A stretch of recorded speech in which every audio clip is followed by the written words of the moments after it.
Tonight I want to share with you 3 real ghost stories from Japanese women. These are not urban legends or folklore passed down through generations.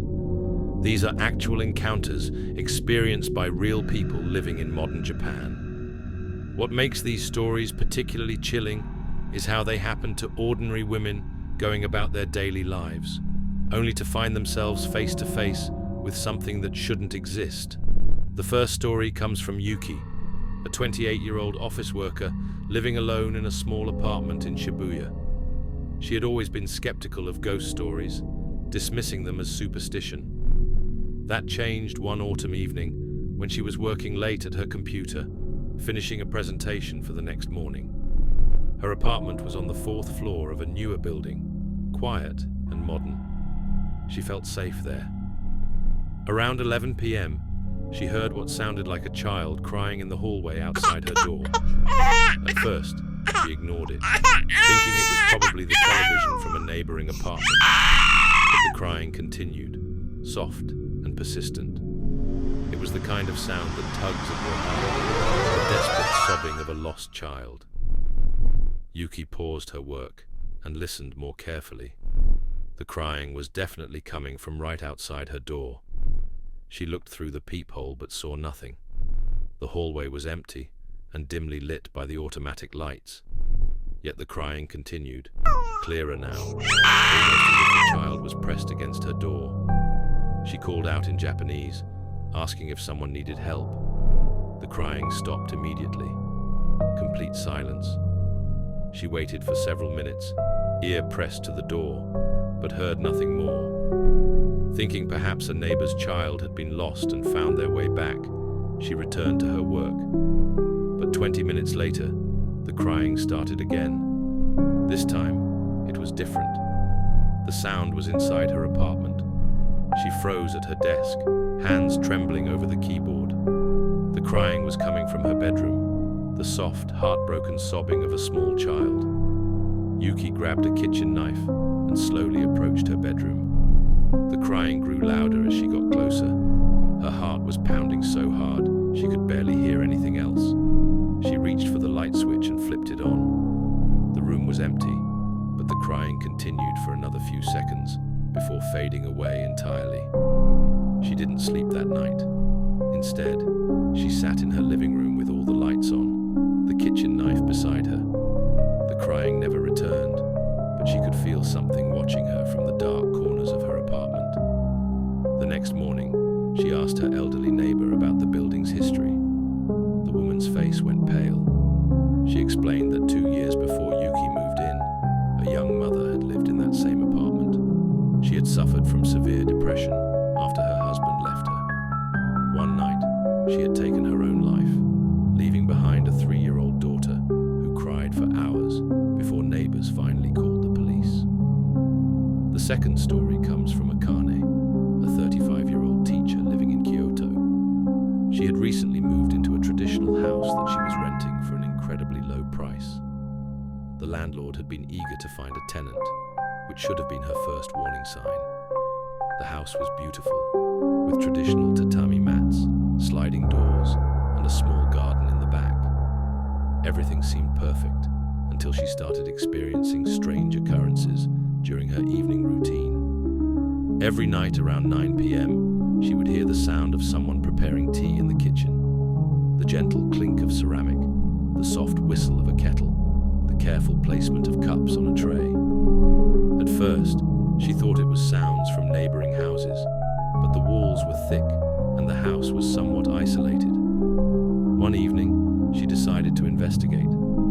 She crept quietly toward the kitchen, listening to the familiar sounds of tea preparation. As she approached, she could smell the delicate fragrance of green tea brewing. When she slid open the kitchen door, she saw her, an elderly woman in a traditional kimono, kneeling beside a low table, carefully arranging teacups with practiced precision. The woman looked up at Akane with kind, tired eyes. She was translucent, like looking through morning mist. Her hair was arranged in the traditional style of decades past, and her kimono was a deep blue with silver patterns.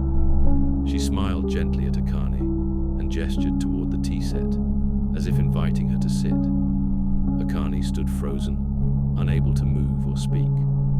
The woman continued preparing tea with slow, deliberate movements. She poured the tea into 2 cups, the liquid steaming and fragrant. Then she looked directly at Akane and spoke in an old dialect, her voice soft and hollow, like wind through empty rooms. She said she had been waiting for someone to share tea with. She had lived in this house for 60 years, caring for her family, preparing meals, maintaining traditions. When she died, her children had sold the house quickly, eager to move on with their modern lives. But she had remained, continuing her evening ritual, hoping someone would join her.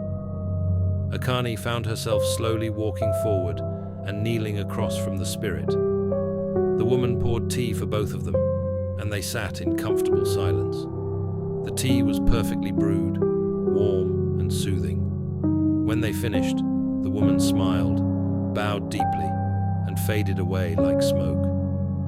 After that night, Akane never heard the sounds of tea preparation again. But sometimes, on quiet evenings, she would prepare tea for 2 and set an extra cup on the table, just in case her ghostly hostess wanted to visit. The third story comes from May, a 22-year-old university student living in Osaka. She was staying in a small apartment near campus, working part-time at a convenience store to pay for her studies. The apartment was tiny but affordable, which was all that mattered to her as a struggling student. The trouble started during her 3rd week there. She began waking up every night at exactly 3:17 a.m. to the sound of someone taking a shower. The water would run for about 10 minutes, and she could hear the soft sounds of someone moving around in the small bathroom. At first, she thought it was a plumbing issue or sounds from adjacent apartments. But one night, she realized the sounds were definitely coming from her own bathroom. She could see light coming from under the bathroom door and hear the shower running. Thinking perhaps she was sleepwalking or had left something on, she got up to check. When she opened the bathroom door, the shower was running, filling the small space with steam. Through the frosted glass of the shower door, she could see the silhouette of a woman washing her hair. The figure was clear against the glass, moving with the familiar motions of someone in their daily routine. May stood paralyzed, watching the shadow continue its shower routine. The figure seemed unaware of her presence, focused entirely on washing and rinsing. After about 5 more minutes, the water stopped. The shadow reached for what would be a towel, and then simply disappeared. The shower stall was empty. No water on the floor, no steam on the mirror, no sign that anyone had been there. But the air still carried the faint scent of jasmine shampoo. This continued every night for 2 weeks, always at 3:17 a.m., always the same routine. May began researching the apartment's history and discovered that the previous tenant had been a young woman about her age. She had worked the night shift at a factory and would always shower when she came home at 3 a.m. before going to bed. The woman had died in a car accident on her way to work one night. According to the landlord, she had been a quiet, responsible tenant who never caused any trouble. It seemed that even in death, she was maintaining her routine, coming home from work and preparing for bed. May decided to try communicating with the spirit. One night at 3:17 a.m., when she heard the shower start, she sat outside the bathroom door and spoke softly in Japanese. She said she understood the woman was just trying to maintain her routine, but that she was frightening her. She asked if there was anything she could do to help her find peace. The shower stopped immediately. After a few moments, the bathroom door opened slowly. Though she couldn't see anyone, May felt a presence beside her, and she heard a whisper thanking her for her kindness.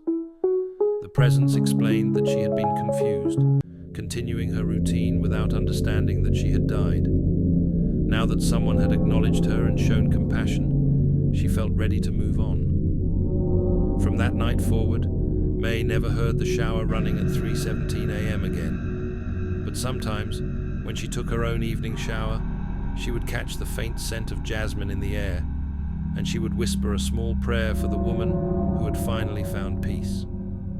These three stories remind us that the spirit world may be closer to our daily lives than we realize. In Japan, there is a belief that strong emotions and unfinished business can bind spirits to the places and routines that define their lives. Whether these encounters are real or manifestations of something else entirely, they serve as reminders that compassion and understanding can bridge even the gap between the living and the dead.